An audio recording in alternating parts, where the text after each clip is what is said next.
And I don't seem to be as flexible as programming computers. All right, so are we live? We are live. Okay, should I start again? Yes, I would. Thank you, everybody. Hi, this is Judy from Artistic Artifacts in Alexandria, Virginia. And Kyle is learning editing now, so we'll just edit that front stuff out. No, Yeah. no, all right. So it's May. I'm amazed that it's May, but it is. It's here. It comes fast and furious. So this month, we have a couple of events that still have space in them. They're all on our website with details and supply lists and all the information that you need. Workshops, events, classes, it's all there. So we have an L890 event. Whether you own one, whether you're looking at evaluating purchasing one, it's a great event. It's 3 days with Gail Yellen, who is one of the gurus of overlocker serger knowledge. And the Bernina L890 is a combination machine, which I know a lot of customers like to have that access to that cover stitch. So we encourage you to look at that. It is 3 solid intensive days. Just consider, once you do those 3 days, you're going to know everything about your machine that you could possibly want to know. Then on the 24th of May, we are having an event where you can come if you're in the market for a machine and want to look at some previously loved machines and compare them to what we have on the floor as new machines. You can come and actually see them set up, look at what comes with them. They've all gone through the tech, they've been cleaned, they've been checked, all ready to go. So you can sew on it, say, I'm adopting this one, and take that one home with you. So that is the event that we will have on the 24th. And I know that there's other things, but I don't have them written down. So please subscribe to our newsletter. Newsletter is the best way to get sale information, new arrival information. If there's something special going on, there's always classes and events listed at the bottom, because we never know when you're going to be able to come to the Washington metro area and visit us. You could be coming from many states away or many countries away, and we would welcome you here. All right, so are we good? Everybody heard all that jib jab, blah, blah, blah? All right, cool. Take notes, make appointments. So what we're going to do today, we just finished the Creative Summit, the Mixed Media Creative Summit at Artistic Artifacts. And it is, this year it was 4 days, again, of classes, people meeting people traveling from outside the country to come and attend. And one of the things that I taught was a 2-day class on journaling and how to create a journal with painted backgrounds. And what I found out was that I really hadn't been talking about printing with wood blocks enough. I kind of got into the gel plate mono printing craze, and I kind of didn't get into how to work with just a wood block and paint. So we decided we would do that today. I have some new block kits. I have some that have been designed from my trips to India, and they're available now. Kyle's laughing. Sorry, Crystal's being funny. Crystal's being funny. Okay. So, that was one of the things that we thought we would do. So we're going to start absolutely at the basic, at the beginning, and allow you to ask whatever questions that you want. So the wood blocks are hand carved with a chisel in India. This is a huge business in India. They use them themselves for their fabric printing businesses over there. Now, one of the things with our blocks is that they are cut a little deeper than what you will find on your rubber stamps. So I don't always clean mine right away, as you can see. As long as I can get a stamp out of it, I don't clean it at all. So that is always one of the questions, is how do I care for them? So I don't change my paint in between. I just add more layers and I let it be very organic. But you see this white paint, which is where the carver carved around it, but it will not be white for very long. All right. So what you need is a foam mat, which we sell those for $4 and they are online. We do have, you need sponges. So I collect sponges. Sometimes I buy them at the dollar store. Sometimes I buy them at the Home Depot or Lowe's, car wash sponges, and I cut them all up into different shapes. So then I make them kind of small. We will get you started with a set of sponges that, I forgot to bring a sample, I'm sorry, but it's a bag of 3 round ones. So what I recommend is cutting them. Okay, so that'll get you started. And you can rewash them. There's no problem with doing that. You can definitely rewash them and not throw them away as you use them. I hope and want to say that I do not use makeup sponges. So they're all cut in the right shapes. They're all good, but they seem to absorb much more of the paint. And sideline is you watch and use a makeup sponge and see how much paint is absorbed and that you lose.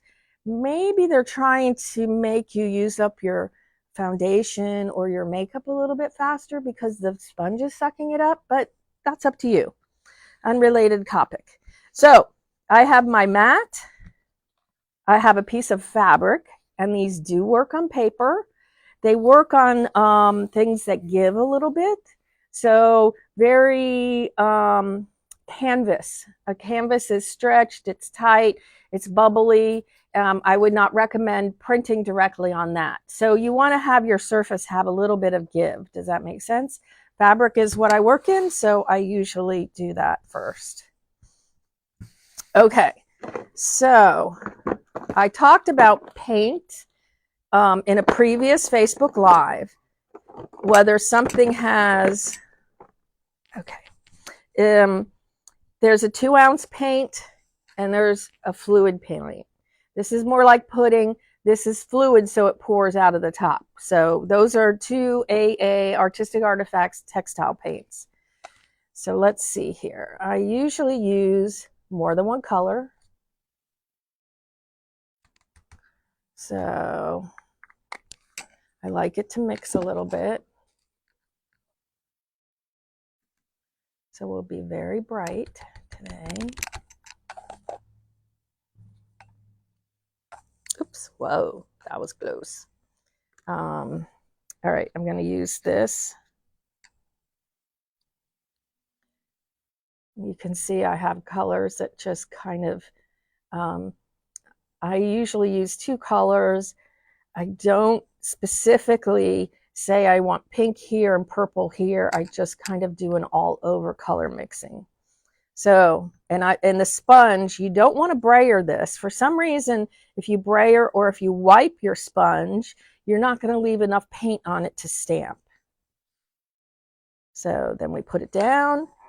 We're on our mat, and there you go.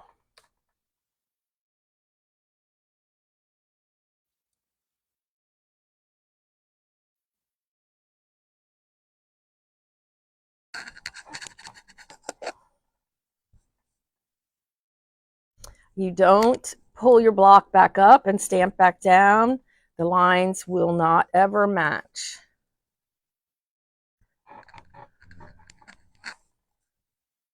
There you go. So you can see that there is some paint in here. I haven't worried about it since the first time I put paint on the block. Now sometimes when you're using a brand new block, you have to kind of warm it up a little bit. So do some practice stamping on something that doesn't matter. Usually what I do is I will make motifs. I learned this from Lisa Ellis. It was a great thing. So that I take things and create bits and pieces off to the side, and then I can fuse them, I can sew them, I can attach them to whatever I want. So they become appliques. So I can sit and stamp all day long if I want to, and just for the pure joy of it, and have it, and then hold on to it to when I'm ready to work with it or do something with it. One of the things, these here, this sample. These are shirtings. And when we used to do shows pre-pandemic, we would have these shirtings and we would do woodblock stamping. So I just kind of held on to them. Of course, because I hold on to everything. And I decided I would start putting them together as modular pieces. We did a pretty involved blog in this. I'm not sure when the date is. Maybe Sharon can look it up.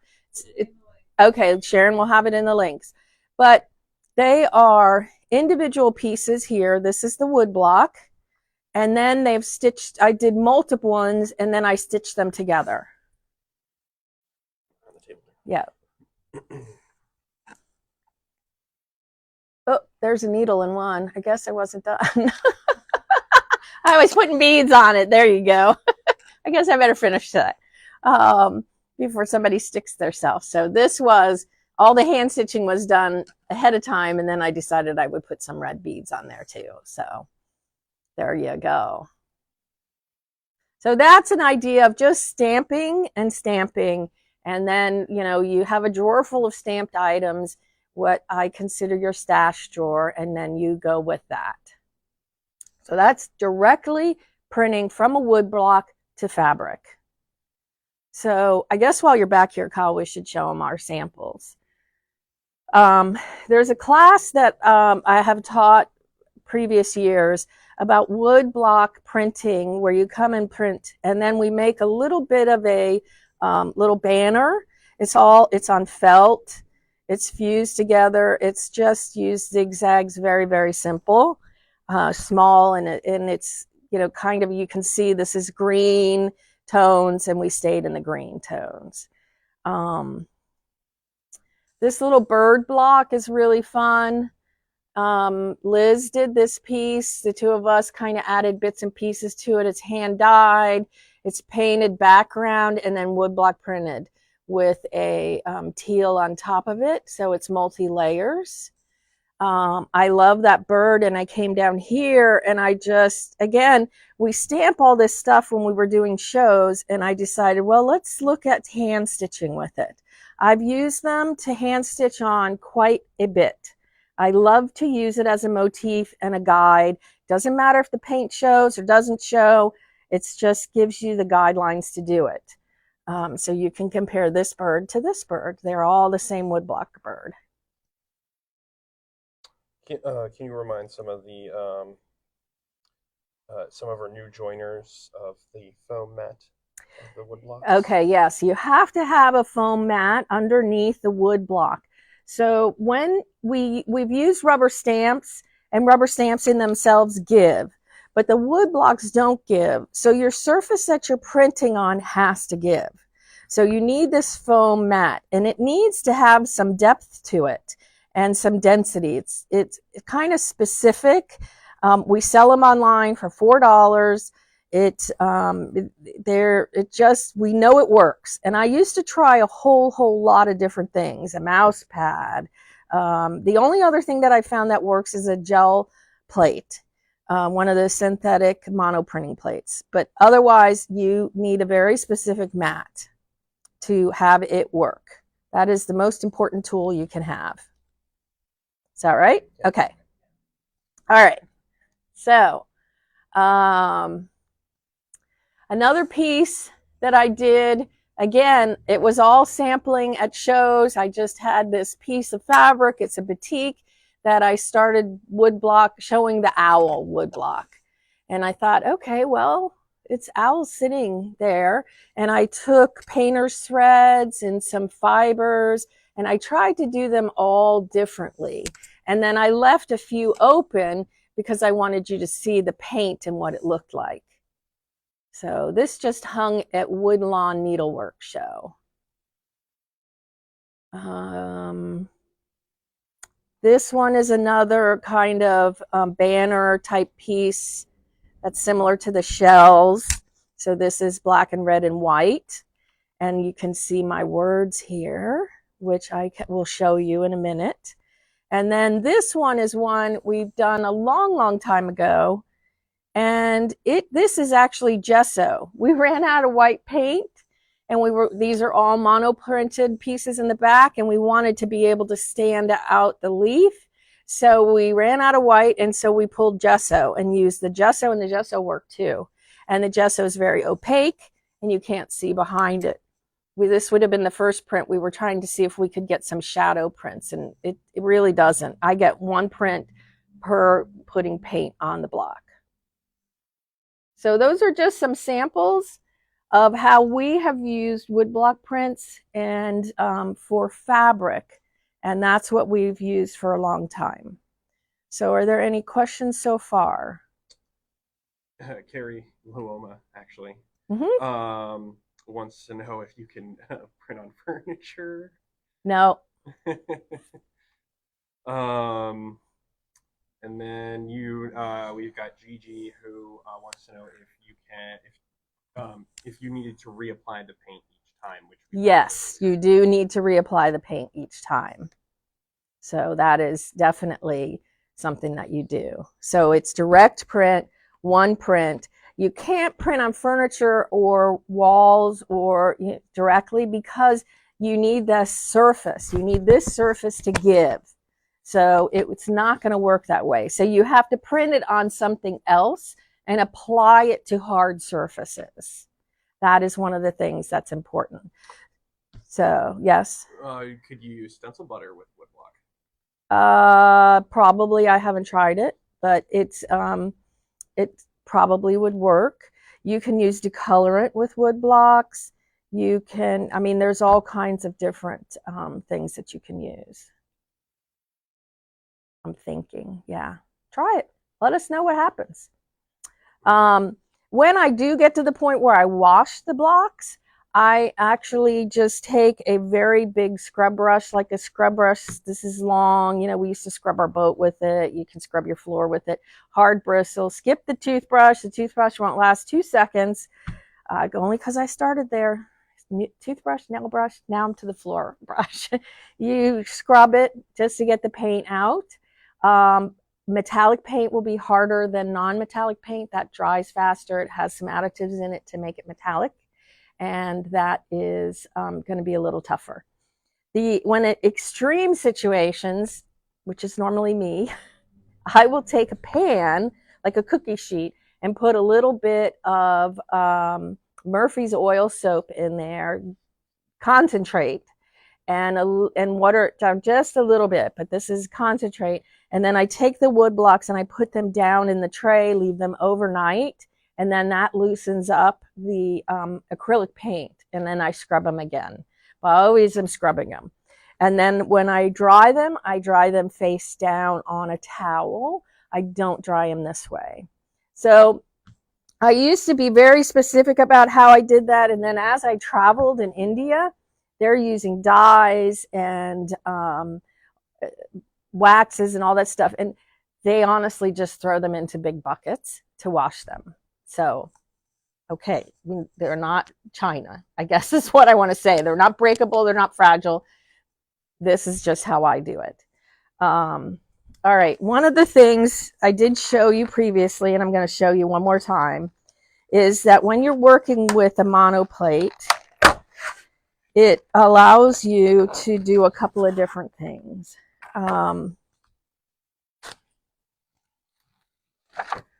So we actually have these online as well. I like to use with a monoplate, I like our fluid paints. So I am going to do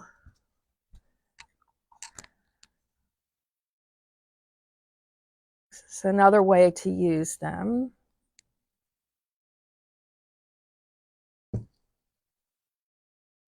While you're doing that, is there any specific kind of fabric that you need to use when you're printing on fabric, and does it need to be prepped in any way, or is it just... No, because you're using an acrylic paint, an acrylic will sit on top of anything. You can use synthetic, you can use any materials that you want. It sits on top of the paint, unlike a dye that does not sit on top, but actually seeps in. No prep work, no washing, no, you just don't have to do any of that. All right, so I'm gonna take my wood block, and now I have 2 sponges going. So when I talk about putting your wood block on something else and transferring it, say you want to incorporate it into your collage on a piece of canvas. Well, the canvas is not going to be really great to print on. So I print on something else and then apply it. And my favorite is to do deli paper or tissue paper. So I can then use this in my journal. I can use this on the wall. I can decoupage whatever I want on it. So I have lifted the paint from there. And I'm starting with a bigger piece because I can do multiples of this.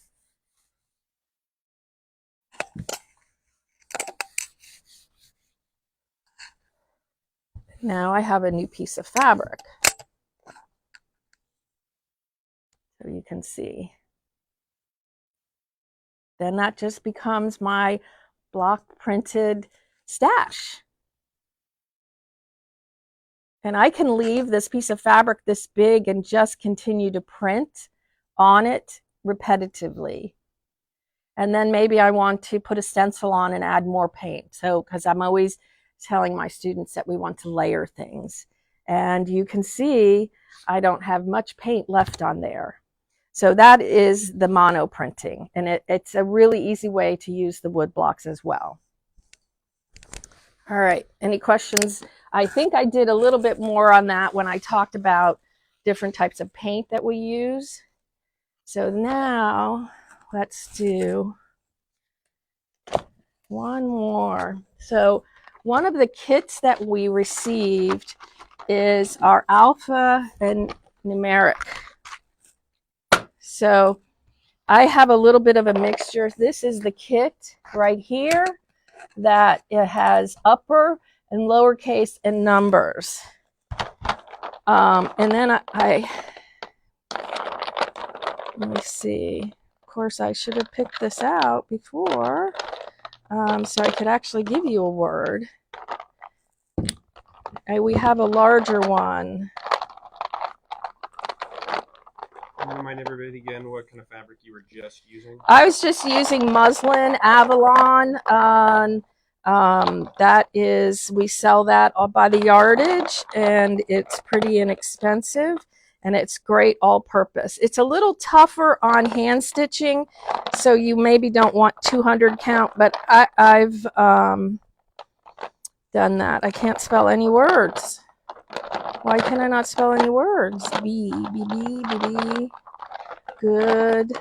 Okay, well, we're just not gonna figure that. Yeah, I know. I was trying to do fun. I can't even do fun. All right, so what I would do is, so they're backwards, of course. Takes you a minute to figure that out. So I can spell any words that I can find the letters for, and then I'm going to, as you can, I did them on that collage, and I can do them together, or I can do them.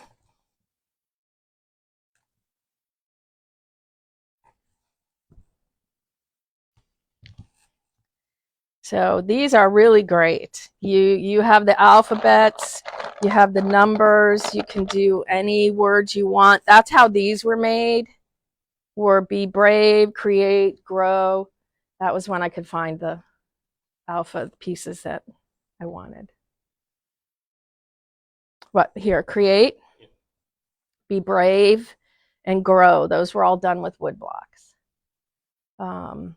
So they're really easy to get whatever words you want when you can find the right letters. They don't last very long in the box, honestly, unless you're neater than me, which is very possible. I just tend to put them in the box with that, and I said to myself I should pull out my letters that I need, but I didn't. I wanted to talk to you a little bit about the new kits. Some of them you've seen. The Alpha, we've actually had them before, but they're now restocked. We were out of stock for a while. The herbs, we were out of stock for a while as well. Circles, we have lots and lots of circles. Those kits are there. And the number of, you got to think about how many wood blocks are in these kits to really know the value. And they're in handmade paper boxes. So these are some animals, a little bit of butterflies and things. This kit is in stock. Mushrooms, I love these mushrooms. I have not bit the bullet on the mushrooms, but boy, wouldn't those be great to stitch. Those would absolutely be wonderful to stitch. I love the mushrooms. Now, the ones that I just brought back were these two kits were designed when I was in India. So I didn't personally design them all, because what I found out when I was there is that they've been doing this for a lot longer than me. So here's a piece that was, this was bought in Punjab, north, near the Pakistani and Indian border. So what they do is they'll take a wood block. See, this is a peacock, and they'll stamp it, and then they'll stitch it. And they have, so there's the peacocks. Here's this one here. This is another one that they do here. And this is with silk thread that is kind of, it's hard stitch. They were teaching us how to do it, and I frankly had a problem. It is a long stitch with variegated, not variegated, but multi-strand silk thread. And there is, it's tough. It's not so easy. And there you go. You can look at the back. The backs are all in great shape. So that was how that one, the wood block, became. See, and here's, I really like the peacock. So glad you said it was peacock, because I saw martini glass. You saw martini glass. I know. When you first looked at it, I didn't know it was a peacock either. So, but it is, and it's very fun. And hopefully we'll get these pieces. These are pieces that are developed for clothing. Let me come. That are all hand stitched in this village that we went to. And it's on a cotton. And if anybody's interested, you can email me at Judy at ArtisticArtifacts, and we don't have them on the site yet, but they will be on the site. So this is how they do this. So they make, this is going to be the front or the decorative part. And then there's enough fabric there to make the Indian pants, which are the most comfortable pants you've ever put on. And then a piece that goes, a bodice piece that will then, there's a top, a bodice, pants. So this is enough for someone to do all of that. And this is a cotton fabric. I think it's been commercially dyed, I would assume it is. But so this was what they were showing us how to stitch. And then we were able to see what the village had done. So that was a big part of these kits that were inspired. And then this one was from a different village with the thin lined ones. These are all for patterns for hand stitching.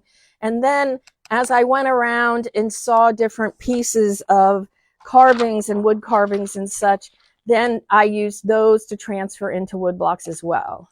So you have that stencil butter. Sharon has stencil butter. She wanted an answer now. So let's try it, because we have some. All right. It's coming, it's coming, I'm coming.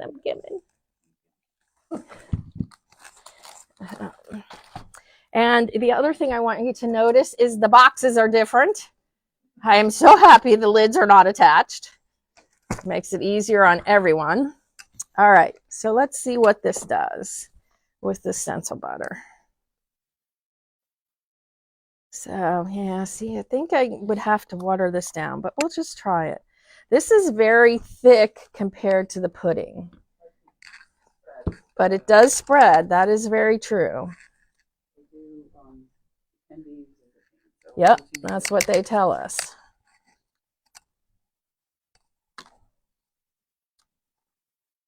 All right.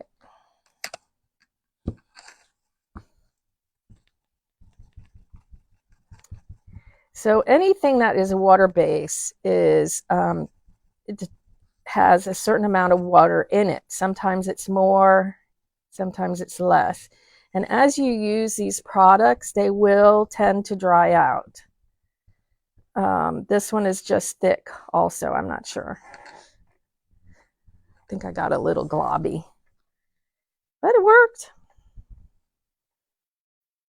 So this is a water base and it worked well. So, because I've used these to create backgrounds with, so they can operate just like a paint. So who had the question about the stencil butter? Chris. Said the circles made great eyes last weekend in the class with Keisha. Yes, she did. She did like those. They worked out really well. All right, are there any other questions? I think we're okay. Sharon's got links. Chris is on. So we're happy to answer questions, but wanted to just kind of get back to basics here at Artistic Artifacts. So we're here till 4. We look forward to seeing you if you're local. If not, reach out to us on Facebook and online shopping. There we go. We got you covered. Thank you very much. I hope you have a creative day.